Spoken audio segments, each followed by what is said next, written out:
Dragon Quest is about to turn 40 years old, and 11 mainline games later, fans still can't agree on a single definitive ranking, so I'm going to take the task and do it anyway. A good idea is a good idea forever.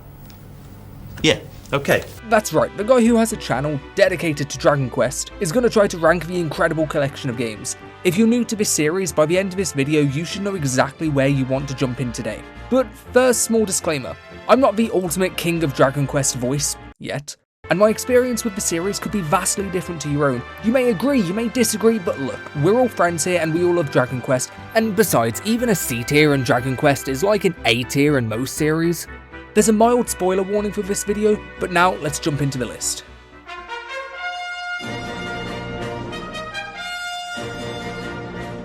Beginning off with S tier. You could argue that I'm biased since Dragon Quest XI was my first mainline entry I finished, and it is for most people, but this game genuinely grabbed me by the throat. I was stuck playing this game day in and day out for several hours a day. There's something special about all of the 8 characters that makes this game so fun.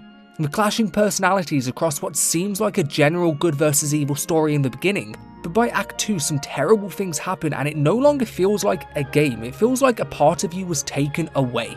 You get so attached to the rich world, and seeing it come trembling down to its smallest insignificant detail is just shocking. But the game, even in its darkest moments, remains hopeful. It's filled with emotional twists and turns and has incredible foreshadowing in towns that are inspired by real life. Not a single town feels copied or bad.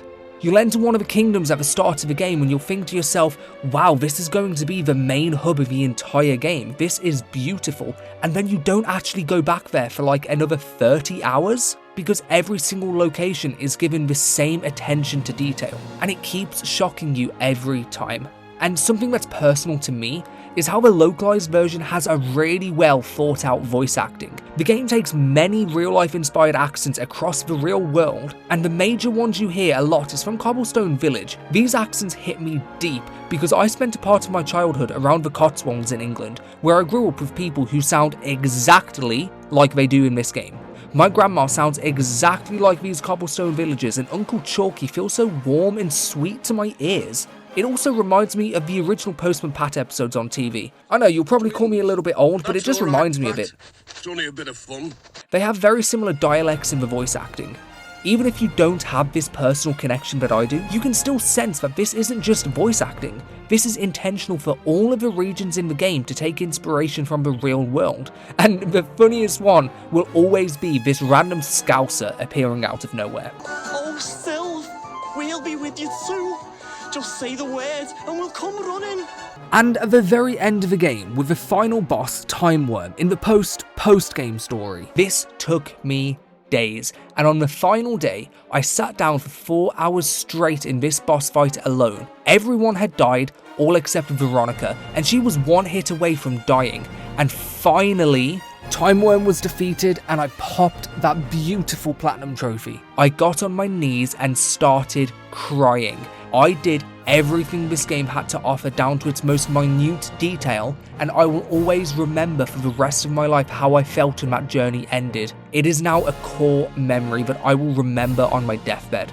And that core memory is being put right here into S tier. And the games that come don't have an easy act to follow, but they still do a great job at it.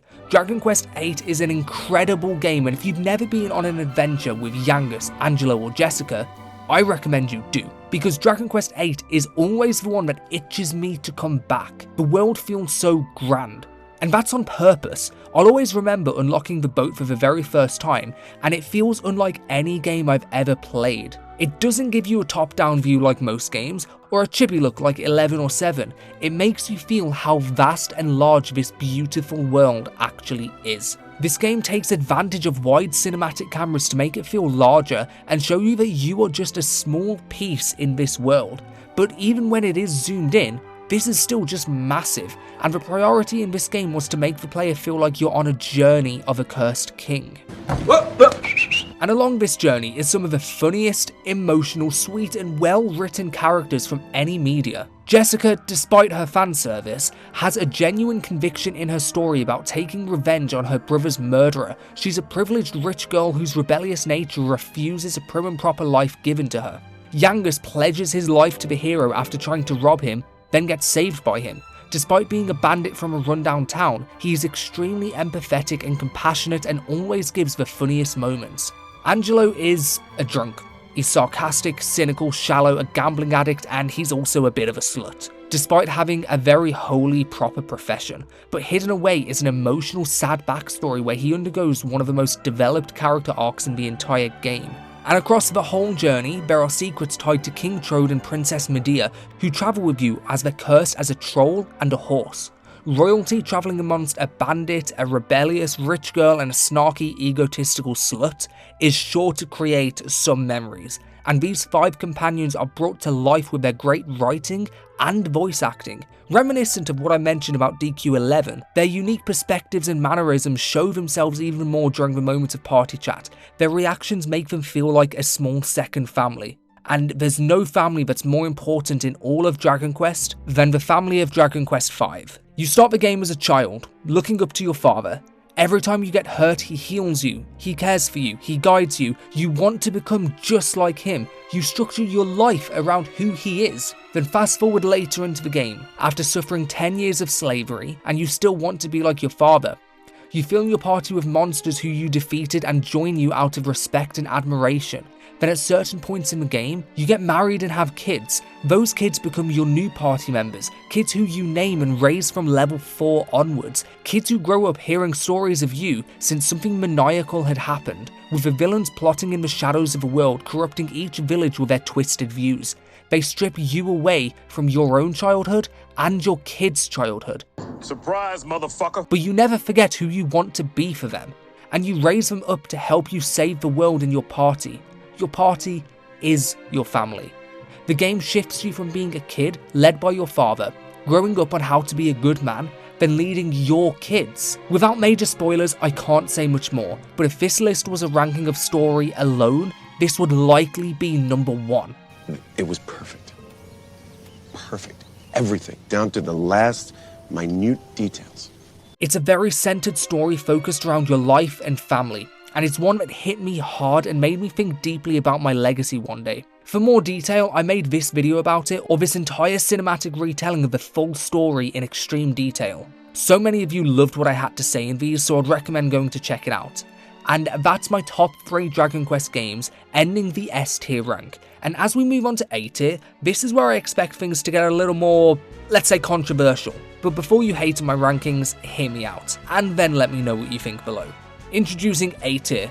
There's one game with over 700 hours of content, filled with dungeons and side quests, and that's Dragon Quest IX. But I don't want to talk about those 700 hours. Instead, I'd rather focus on its juxtaposition with the rest of the series. Dragon Quest very fondly follows the trope of good versus evil, hero versus villain, and every time you play as a human who's doing the work of the gods. But in DQ9, you play as a Celestian who acts as a bridge between humans and gods, often protectors of towns and kingdoms. And it's these independent stories of each town where the game shines. Each town has a solid mini arc with some really touching moments that all follow different takes on the game's central themes of morality and sacrifice. These stories are ran by each town's history. You're there to help resolve the world's pain, and it's where you see that these characters richly existed before you got there and will be long after you leave. The game frames the narrative through the perspective of each location's story, having you be a small observer in a large world. A world under threat of a corrupted fallen Celestian who witnessed horrors that broke him apart, giving him a hatred for humanity and a vengeance against the gods. And it's because of these episodic-like mini-stories in all of these towns, the main story is never in your face, and it's that sort of pacing that makes the game feel like a mystery, and a mystery that only you can unravel. So many of these mini-stories that are relevant to the plot in some ways feel so human and real.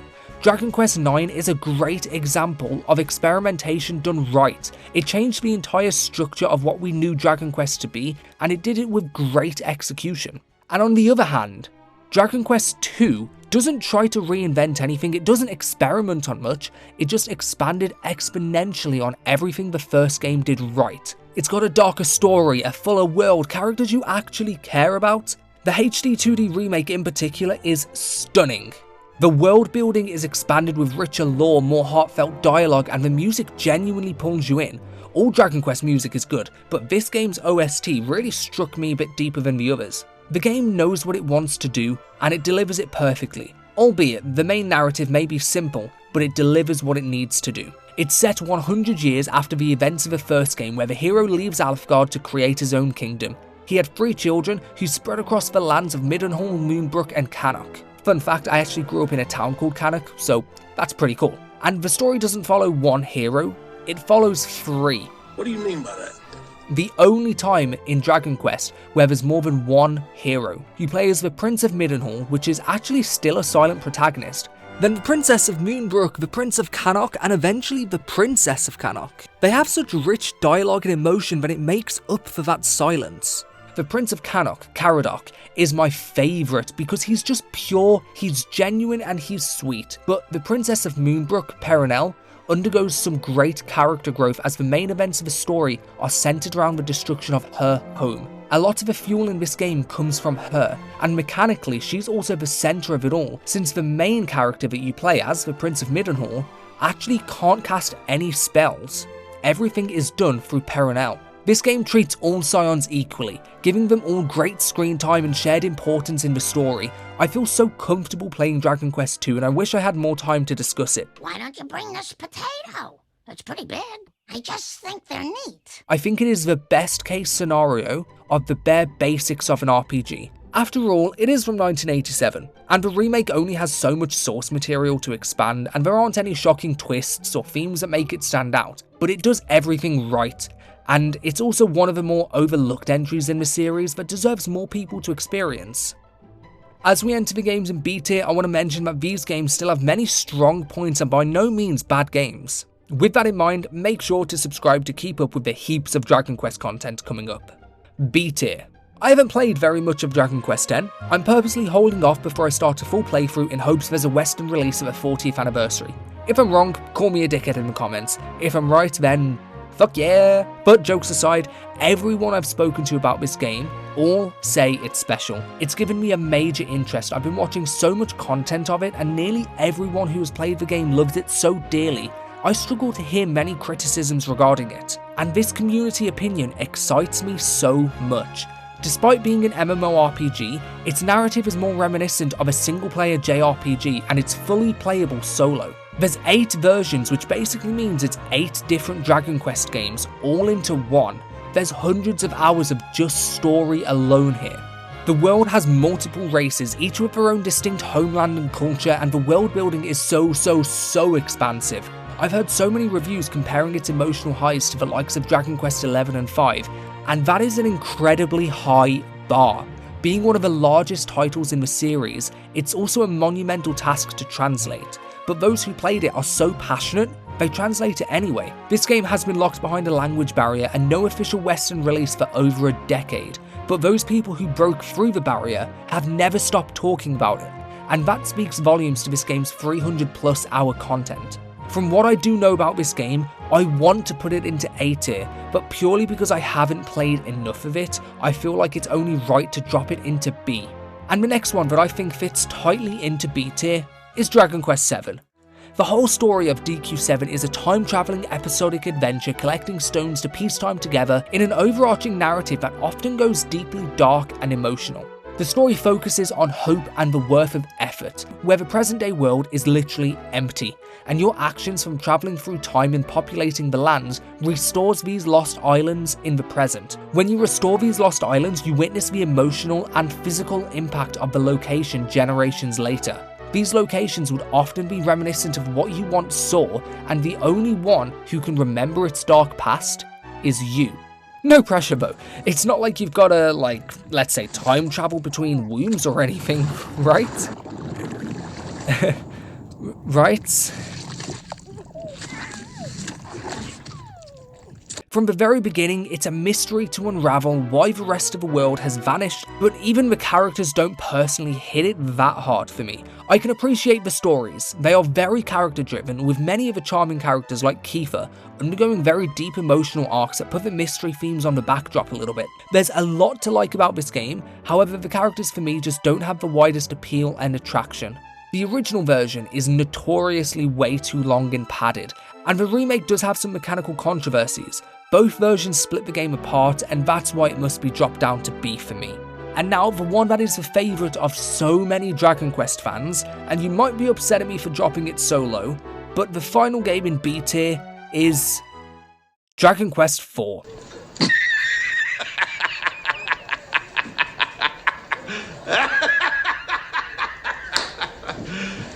You serious? Yes, I am serious. What this game does great is that it doesn't start with the hero. Well, it does, but it's for like 5 minutes. Then you get to play 4 whole chapters as other characters that seemingly are living their own stories, focusing on their own life struggles in different corners of the world. You get an Irish merchant opening his first shop, a Russian tomboy princess rebelling against her father, a quiet soldier doing what he believes is right, and 2 girls on a quest to avenge their father's death. These characters is where Dragon Quest IV shines so bright. You experience small fragments of each hero's life before you even understand what or who the hero is. Then finally, all of their paths meet together and you understand where the game is going. The storytelling structure was genuinely ahead of its time, and not many games try to do this anymore. The villain is perhaps one of the most compelling villains in the whole series. It's the first time that Dragon Quest shows you why a villain turns out the way he does, and you begin to sympathise with him, but you still know you must defeat him. Sorrow has a twisted sense of moral clarity that stems from his tragedy and backstory, which is both rare and amazing to see from a game, especially when that game is from 1992. The downfall to me, and don't kill me, it's the main narrative. It arrives pretty late and never matches the quality from each of the individual chapters. I believe it peaks before the final act, and that's just a structural problem in this game. But the chapters alone make it worth playing, and once you get that far, you may as well reach the final stretch and defeat Sorrow to put a close to the story. B tier are all really solid games, and as we move down into C tier, these games have some glaring issues that ruin part of the experience for me. But beyond that, they're very unique titles in a very good way. Now, one that I only felt comfortable to put somewhere between B and C is the prequel to the Zenithian trilogy, Dragon Quest VI, set ages before Dragon Quest IV and V. It's split between 2 parallel realities, the real world and the dream world. The story is non-linear, and that is exactly why most people pass over this game. The non-linear structure rewards those who understand it but punishes those who rush it. It's absolutely required to understand in order to navigate between the 2 worlds and gradually connect the story together. I would argue it's the most structurally ambitious Dragon Quest game out there, which is a very polite way of saying it takes a fucking long time to figure things out.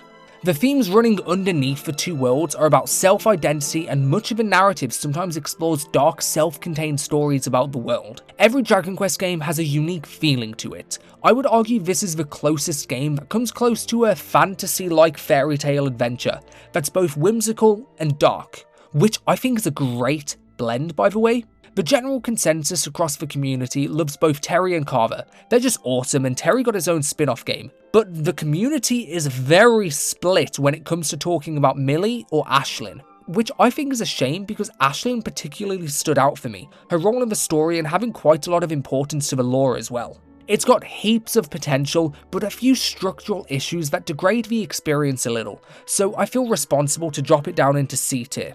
But now we go back to the very beginning. Dragon Quest I is where it all started, and expectedly, it won't have very much. A typical good versus evil, save the princess sort of story. You could even argue it's got the same structure as Super Mario.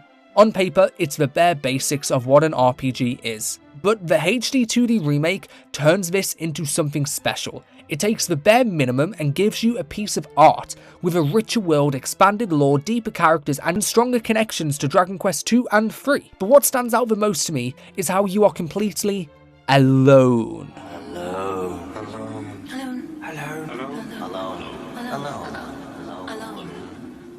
Every other Dragon Quest gives you companions to travel with, but not this time.